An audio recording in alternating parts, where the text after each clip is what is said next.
বাড়ি বাড়ি করোড়ে মন এ বাড়ি তো তোমার না আসল বাড়ি কবর দেশে মাটি হবে বিছানা আল্লাহুম্মা সাল্লি আলা সাইয়্যিদিনা মাওলানা মুহাম্মদ ওয়া আলা আলিহি সাইয়্যিদিনা মাওলানা মুহাম্মদ কাপড়ের কাপড় পড়তে হবে পরনের কাপড় থাকবে না ধনী বলো গরিব বলো আজরাইল কাউকে ছাড়বে না আল্লাহুম্মা সাল্লি আলা সাইয়্যিদিনা মাওলানা মুহাম্মদ ওয়া আলা আলিহি সাইয়্যিদিনা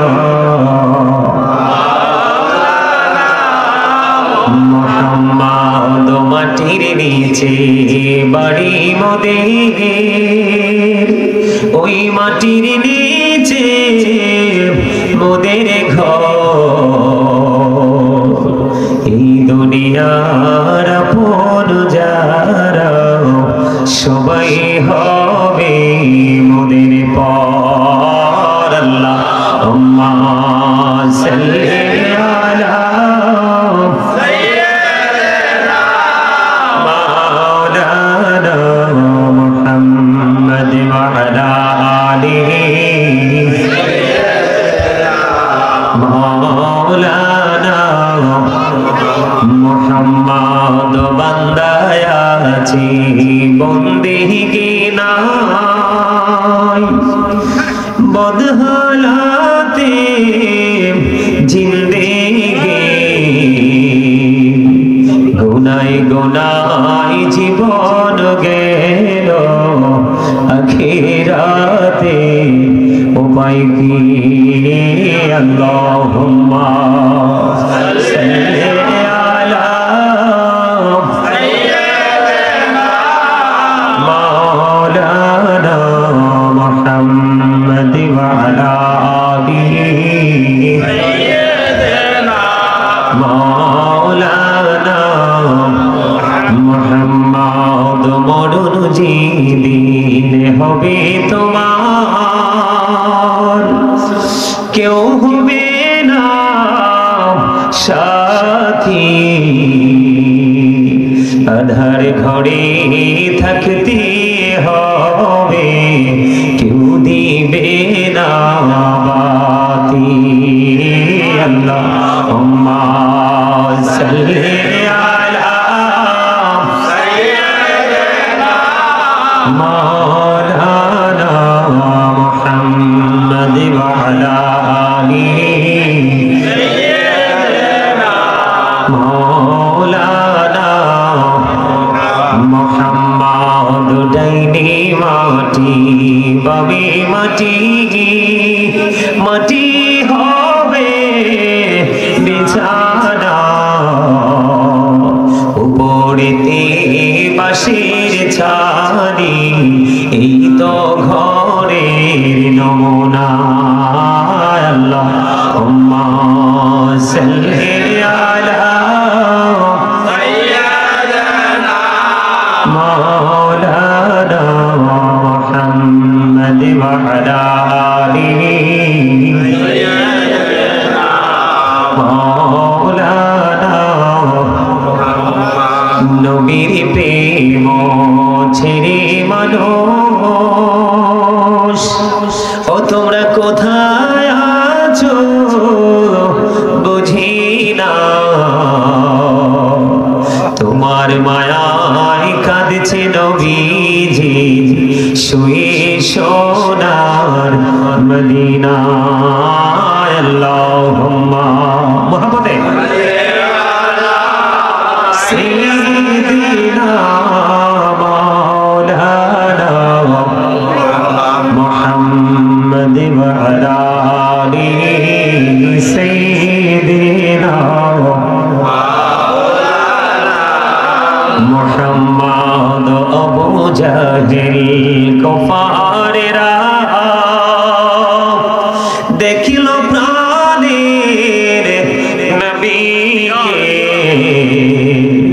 উম্মত হইয়া দেখলাম না তাই দুঃখ রইল মনেতে আল্লাহুম্মা সাল্লি আলা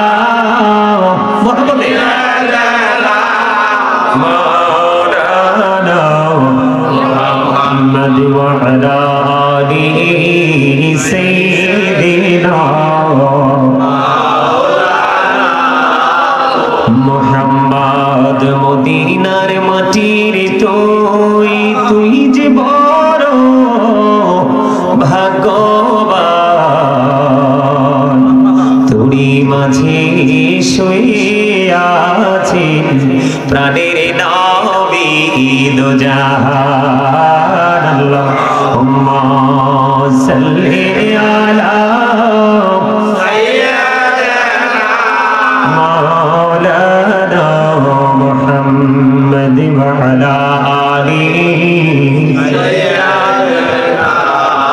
مولانا محمد لا إله إلا الله لا إله إلا الله لا إله إلا الله لا إله إلا الله কত সুন্দর মদিনা কেমনে যাব জানি না কত সুন্দর মদিনা কেমনে যাব জানি না রে দয়া করো দয়াল আল্লাহ দয়া করো দয়াল আল্লাহ নসিব করো মদিনা লা ইলাহা ইল্লাল্লাহ লা ইলাহা ইল্লাল্লাহ লা ইলাহা ইল্লাল্লাহ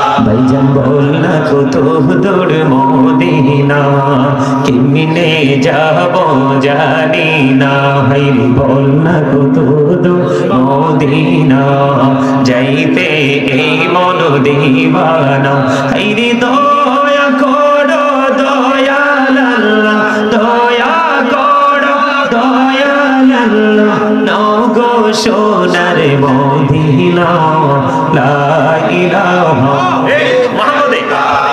লা ইলাহা ইল্লাল্লাহ নামাজে রোজা ছাইরো না মা বাবাকে ভুইলো না নামাজে রোজা ছাইরো না মা বাবাকে ভুইলো না হাইরে জান্নাতে বাসী হইতে চাইলে জান্নাতে বাসী হইতে চাইলে প্রাণ ভরে করো সাধনা লা ইলাহা ইল্লাল্লাহ লা ইলাহা ইল্লাল্লাহ লা ইলাহা ইল্লাল্লাহ তুমি কৌড়ি বানাইলা সফিউল্লাহ তুমি কৌড়ি বানাইলা নজিউল্লাহ মোর নবীকে বানাইলা তুমি মোর নবীকে বানাইলা তুমি নূর মুহাম্মদ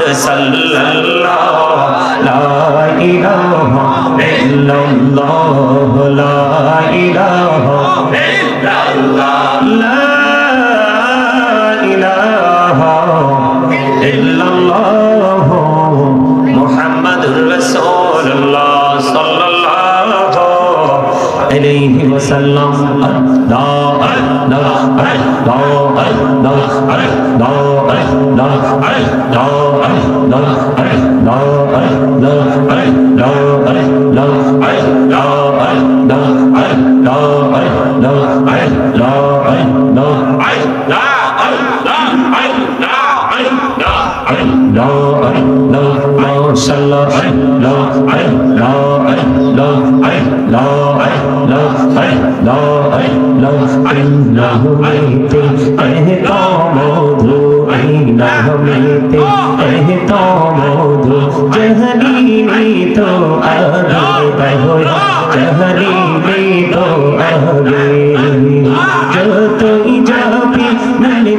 তোমার যতই যাবি তোমার তুই মধুর লাগে দয়াল তুই মধুর লাগে আল্লাহ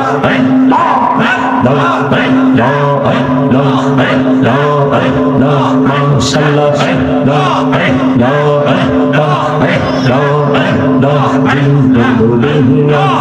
से गोना जीवन बिहिया तोड़ से गोना कहमा कोड़ी दारे दहोया कहमा कोड़ी दाई तेरी गोना गोले कहमा कोड़िया गोना गोले कहमा कोड़िया कहबुल कोड़ी नारी दया कहबुल कोड़ी नो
ডাকিলেরি বান্দা প্রাণ বহরিয়া ডাকিলেরি বান্দা কহুনা করব মহা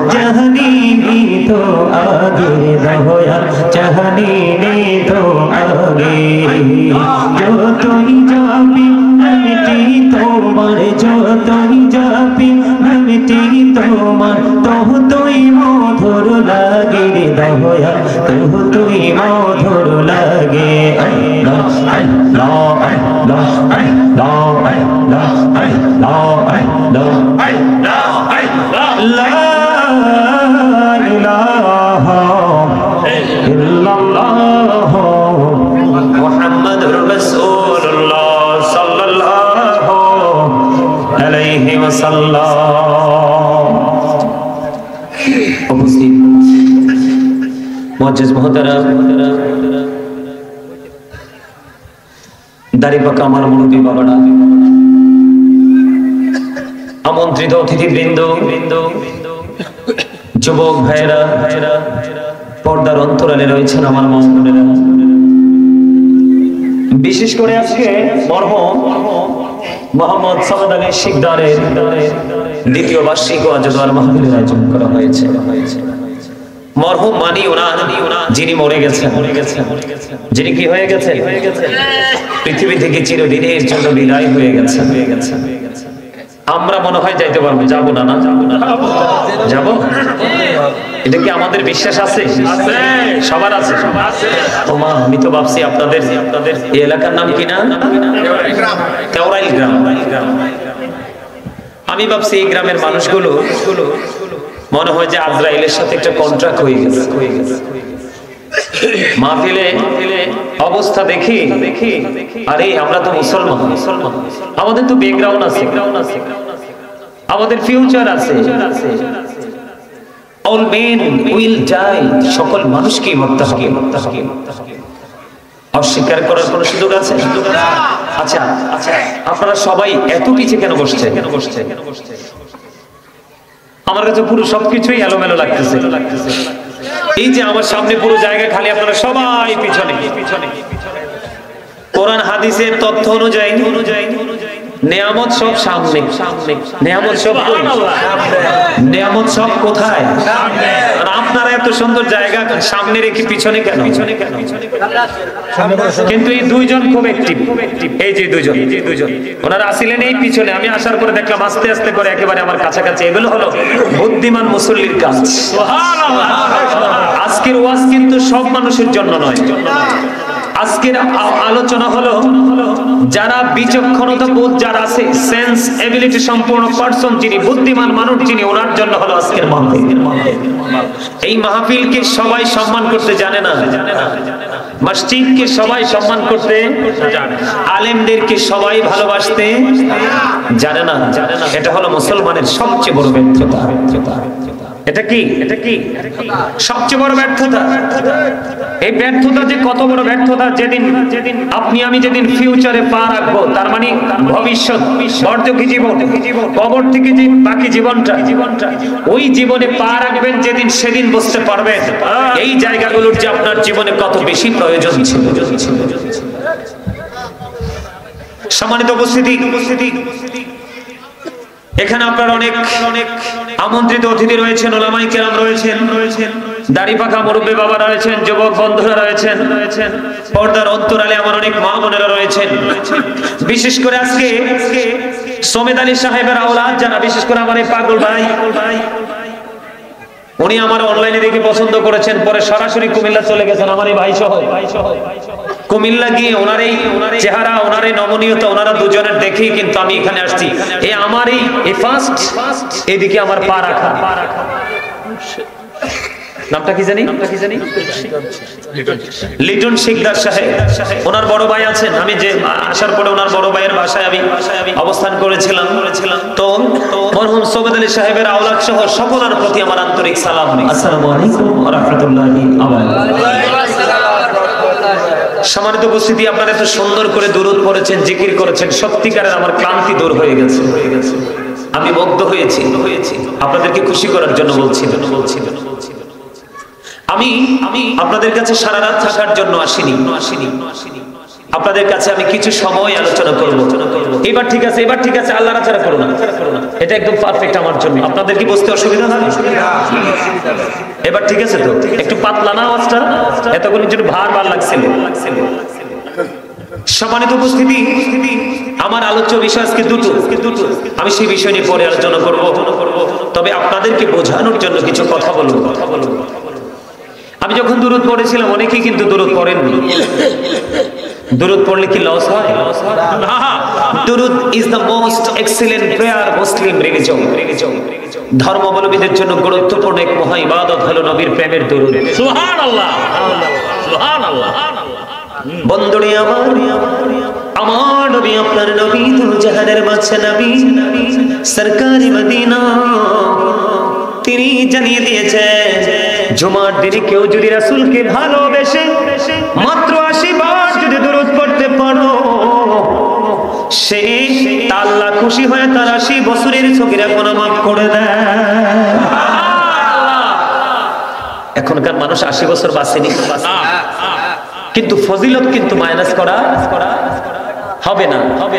সুবহানাল্লাহ। আপনি 20 বছর হায়াত দিয়ে চলে গেছেন, প্রত্যেকটা জুমার দিনে আপনি 80 বার করে দুরূদ পড়েছেন, লোভ লেগেছে আপনার নবীর প্রেমের লোভ। আপনার কিন্তু আমলনামায় 80 বছরের সগীরা গুনাহ মাফের সওয়াব চলে আসবে। সুবহানাল্লাহ। তাহলে আপনি হায়াত কম হলো টেনশন নাই, কিন্তু পুঁজিটা অনেক বেড়ে যায়, কারণ সাইয়্যিদুল আইয়াম, শ্রেষ্ঠ দিন হলো জুমার দিন, যেটাকে আমরা ইংলিশে বলি ফ্রাইডে, শুক্রবার। এই দিনটা ঈদুল ফিতর, ঈদুল আযহার, কুরবানির ঈদ, রোজার ঈদ, এই দুই ঈদের দিনের চাইতেও দামি হলো জুমার দিন। সুবহানাল্লাহ। আমাদের তো ইসলামের সাথে কি নাই, সম্পৃক্ততা নেই। আমাদেরকে মনে রাখতে হবে, Islam is not only a religion but also complete code of life. আপনার আমার পরিপূর্ণ পূর্ণাঙ্গ জীবন ব্যবস্থা রয়েছে ইসলামের মধ্যে। কেননা ইন্না দীনা ইনদাল্লাহিল ইসলাম, ইসলামটা হলো আল্লাহর মনোনীত ধর্ম। সুবহানাল্লাহ বলেন না? সুবহানাল্লাহ। আরো জোরে সুবহানাল্লাহ। সম্মানিত উপস্থিতি, এখানে কথা বলা যাবে না, একজনও কথা বলতে পারবেন না। Stop your mouth everybody. সকলের জবানকে এই মোবাইল ম্যান এইয়া করা যাইবে না, মনো এইয়া পকেটে ঢুকাও। মুই এই মোবাইলের জ্বালায় জ্বললে শেষ হয়ে গেছে। মোবাইল নামক বস্তু হলো আমাদের মুসলমানকে ধ্বংস করার এক অন্যতম বিষাক্ত সাপ। বেঈমান কাফেরদের কোনো সমস্যা নেই, কারণ বেঈমান কাফেরের এই জন্য সমস্যা নেই। আল্লাহ রাব্বুল আলামিন তো বলেছেন উইদ্দাতুল কাফিরিন, কাফেরদের জন্য বরাদ্দ জাহান্নাম। কি জাহান্নাম? উইদ্দাতুল মুত্তাকিন, মুত্তাকিনদের জন্য বরাদ্দ জান্নাত। আর মুত্তাকিন তো মুসলমানের মাঝেই। বেঈমান কাফের যারা, আল্লাহ রাব্বুল আলামিন বলেছেন the heretics are the eternal enemy of the believers। আল্লাহ বলেছেন ইন্নাল কাফিরিনা কানু লাকুম আদুওয়াম মুবিনা, ঈমানদারদের প্রকাশ্য শত্রু হলো বেঈমানেরা। ওমা কথা বলে না? ফিলিস্তিনকে যারা মারছে তারা কি বেঈমান না ঈমানদার? বেঈমান। আরো যারা বলে বেঈমান। ইমাম হুসাইন পৃথিবী থেকে চলে যাওয়ার সময় বলে গেছে ওরা নাকি সাদা দাগের কুকুর। ইমাম হুসাইনের গলায় যখন ছুরি চালানো হয় সীমা, তখন ইমাম হুসাইন বলেছিলেন সীমা তোর বুকের জামাটা একটু খোল। বুকের জামাটা খুললেন, খোলার পরে দেখলেন তার বডির মধ্যে কুষ্ঠ রোগের চিহ্ন দেখা যায়। কি দেখা যায়? তখন ইমাম হুসাইন বলেছিল তুই তো সেই বদকিসমত। আমার নবী বলেছিলেন সাদা দাগের কুকুরগুলো, সাদা সাদা কুকুরগুলো আমার বাগান হরণ করে নিয়ে যাবো। নিছে না? কথা বলেন না কেন? যেই নবীর কারণে কুল কায়নাত সৃষ্টি, সেই নবীর কলিজার টুকরা ফুরাত নদীর পানি পায় না, বেঈমান কাফের পশু পাখি পানি পান করে। এটা ছিল ইহুদিদের এক অপচক। ইহুদিদের ছিল একটা অত্যন্ত নোংরা জঘন্য একটা। কথা বলেন না কেন? আমরা কি বেঈমান কাফেরকে ভালোবাসবো? কিন্তু আমরা মুখী যদিও ভালোবাসি না, কিন্তু তাদের আদর্শ তো লালন করছি। বর্তমানে আমাদের বাংলাদেশের ম্যাক্সিমাম যুবক ছেলেদের মাথার চুল কাটার স্টাইল পুরো ইহুদিদের স্টাইল। আমি কিন্তু ইহুদিদেরকে ভালোবাসি না, কিন্তু তাদের আদর্শ মাথায়। কথা বলেন না কেন?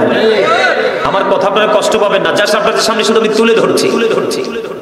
এই যে বর্তমানে জিন্স প্যান্ট পরে পরে যে ছেলেরা হাঁটছে, এটা বুখারী শরীফ, মুসলিম শরীফ, সিয়াসিত্তার অনেক হাদিস গ্রন্থে এসেছে এবং আল্লাহর পবিত্র কালামে হাকিম কোরআনে এসেছে। এই জিন্স প্যান্টটা মুসলমানের জন্য জায়েজ নয়। কেন জায়েজ নয়? আমি আর ওয়াজ কিন্তু এগুলো নয়। কেন জানেন? আল্লাহ বলেছেন লিবাসুত তাকওয়া যালিকা খায়র। আল্লাহর কাছে আল্লাহ বলেছেন নারীর শুধু পর্দা নয়, পুরুষেরও পর্দা করতে হবে, আর এই পর্দাটা পুরুষের জন্য ফরজ। এদিক দিয়ে থাকতে হবে নাভি বরাবর অথবা নাভির উপরে, আর নিচের দিয়ে থাকতে হবে টাকনুর উপরে। এখন দেখবেন এটা উপর দিয়েও নাভির 2 থেকে 3 আঙ্গুল নিচে, আর নিচে দিয়েও টাকনুর একেবারে নিচে তো না, একবারে পায়ের মোড়ার নিচে। এগুলো হচ্ছে বেঈমান কাফেররা মুসলমানদেরকে ধ্বংস করার একটার পর একটা প্রচেষ্টা। আমাদের জন্য মুসলমানের মুখে দুর্গন্ধ দূর করার জন্য হাদিস শরীফের মধ্যে বরাদ্দ হচ্ছে আমাদের জন্য মেসওয়াক। কিন্তু এখন মেসওয়াক অনেকে চিনি না, আগামী প্রজন্মে চিনবই না। আমাদের কাছে আপন হয়ে গেছে ব্রাশ। এমনি করে করে আমরা যদিও বেঈমান কাফেরকে ভালোবাসি না, কিন্তু তাদের আদর্শ সকাল থেকে বিকেল পর্যন্ত আমরা লালন করে আসছি। এই জন্য কিন্তু আমাদের দ্বীনের শিক্ষার দিকে আমাদের কোনো মন নেই। আপনারা দেখেন আজকে আপনাদের এই মাহফিলে যে আপনারা আসছেন, কয়টা ছেলে আসছে আপনাদের? আসেনি। তারা আসবেও না। আপনারা মুরব্বী মানুষ যারা আছেন, আজকে এই সামনে পিছনে ডাইনে বামে অথবা আমার মা বোনেরা, আপনাদের মতো মুরব্বী মানুষগুলো যখন এই গ্রাম ছেড়ে চলে যাবেন, এই গ্রাম রহমতশূন্য হয়ে যাবে। মনে রাখবেন, পৃথিবীটা বেশি দিন টিকে রাখা সম্ভব হবে না। কেন জানেন? তার কারণ হলো মুরব্বীদের অন্তর খুঁজলে দেখা যায় এখনো পর্যন্ত তাদের অন্তরে আল্লাহ রাসূলের ভালোবাসায় ভরা। বর্তমান প্রজন্মের যুবক যুবতী ম্যাক্সিমাম তাদের অন্তর হিংসা, নোংরামি আর ইহুদি কালচারে ভরা।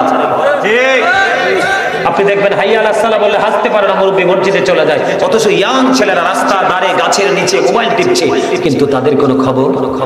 এই কথাটা কেন বললাম জানেন? যখন ইসলাম প্রকাশিত হয়েছিল তখন ইসলাম গরিব ছিল। যখন ইসলামটা গরিব ছিল পৃথিবীর অবস্থা ভালো ছিল না। যখন ইসলাম পরিপূর্ণ প্রাণ খুঁজে পেয়েছে পৃথিবীতে এসে, তখন পৃথিবী ছিল রহমত বরকতে একেবারে পরিপূর্ণ। আবার যখন ইসলাম গরিব হয়ে যাবে, ঘন ঘন পৃথিবীতে গজব আসবে, কিয়ামত খুব নিকটবর্তী হবে, অচেনা নামের রোগ বিমার গুলো মানুষের কাছে চলে আসবে, যেগুলো পূর্বপুরুষরা কোনোদিনও শোনেনি। আজকে সেই পূর্বাভাস কিন্তু আমরা পাচ্ছি, শুধুমাত্র ইসলামী রং আমাদের কাছে না থাকার কারণে। দেখবেন ছোট ছোট বাচ্চাদেরকে দেখবেন আপনি মোবাইল দিয়ে দেন, গান বাদ্য দিলে দেখবেন এতক্ষণ কিন্তু বাচ্চা খায় না, কিন্তু বাচ্চাটা মোবাইলটা দিলে দেখবেন ইচ্ছে মতো খাবে, পেটটা ভরে ফেলবে, এর কিন্তু খবরও নাই, কিন্তু পেট ভরে গেছে। এটা কেন জানে? এই প্রজন্মের বিয়েগুলো ম্যাক্সিমামই বিয়েগুলো হারাম হচ্ছে। বুঝেন নাই? ছেলের বাড়িতে 1 সপ্তাহ আগে মিউজিক বাজে, মেয়ের বাড়িতে 1 সপ্তাহ আগে মিউজিক বাজে। আপনারা বলুন তো, তেঁতুল গাছ লাগাইলে গাছে বড় হয়ে কি আসবে? তেঁতুলি আসবে। আপনি তেঁতুল খেয়ে কামড় দিলেন, টক লাগলো, চুলগুলো সবগুলো দাঁড়িয়ে গেল। আপনি যদি তেঁতুল গাছের নিচে বসে বসে ভাবেন যে আল্লাহ, আমি তো ভাবছিলাম আমার গাছটায় ল্যাংড়াম ধরবে, এটা কি কখনো বিবেকবান মানুষের চিন্তা হবে? তার মানে হলো বাবা মিউজিক বাজাইছে, মাও মিউজিক বাজিয়েছে, একত্রিত হয়েছে মিউজিকের মাধ্যমে। এখন বাচ্চা কি কখনো আল্লাহ আল্লাহ হতে পারে? এটাও হবে মিউজিক। এই জন্য আপনাকে আমাকে সচেতন হতে হবে। কি হতে হবে? আমার দিকে তাকান। আমি কিন্তু কথাগুলো সিরিয়াসলি বলছি আপনাদেরকে বোঝানোর জন্য। আল্লাহ রাসূল বলেছেন, আদরিবু আওলাদাকুম আলা সালাতি হিসালিন হুব্বি নবিয়িকুম ওয়া হুব্বি আহলি বাইতিহি ওয়া আলা কিরাতিল কুরআন। আল্লাহ রাসূল বলেছেন, তোমরা তোমাদের সন্তানদেরকে 3টি বিষয় শিক্ষা দাও। কয়টি?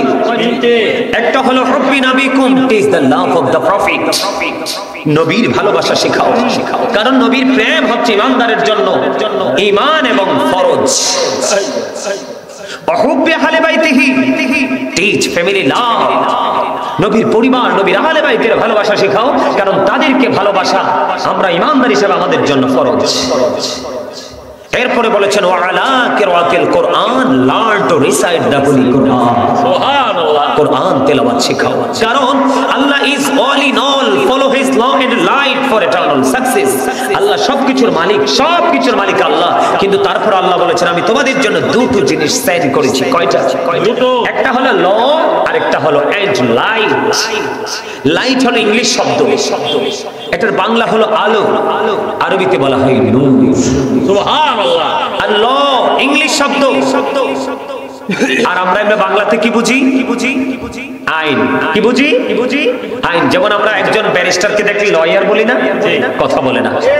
আরে আপনাকে আমাকে জবান কি দিছে? ভোট খাওয়ার জন্য, বাদাম খাওয়ার জন্য, চা দোকানে বসে বসে রং চা খাবো আর মানুষের বদনাম করবো এজন্য, বন্ধুদেরকে নিয়ে কোলাহল পরিবেশে আড্ডা দিব, অপ্রাসঙ্গিক অগ্রহণযোগ্য কথা বলার জন্য জবান দিয়েছে।